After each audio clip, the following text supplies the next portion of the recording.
या दिवाळीमध्ये मध्य प्रदेशमधील 14 मुलं आंधळी झाली आहेत. पटनामधील 50 मुलांना परमनंट ब्लाइंडनेस आलाय आणि बँगलोरमधील 130 मुलांना डोळ्याची सिरियस इंजरी झाली आहे. आणि या सर्वांमागे एकच कारण होतं, ते म्हणजे फटाके. इसमें थोड़ा सा कार्बाइड डाल देना भैया, बस इसको ऐसा पकड़ लो, इधर लाइटर रहती ना, इधर को टिप. ही कार्बाइड गन घरी बनवण्यासाठी इंस्टाग्रामवरील खूप सारे व्हिडिओज इन्करेज करत होते.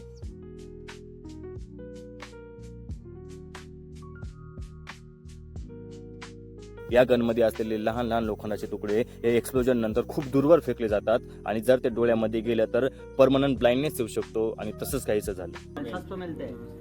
ज्यादा देर मत कर, युवा बड़ा है ना वो. हे झालं फक्त एका फटाक्याविषयी. अजून तर खूप सारे फटाके असे आहेत जे खूप हानिकारक आहेत आणि काही सिलेंडर फोडायचे सुद्धा प्रयत्न करत होते.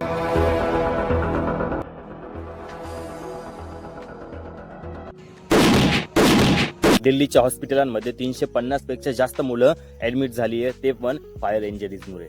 फटाके पेटवून कुणी गाड्यांत फेकतंय, कुणी रिक्षांत फेकतंय आणि काही ठिकाणी तर गाड्या जळून गेल्या.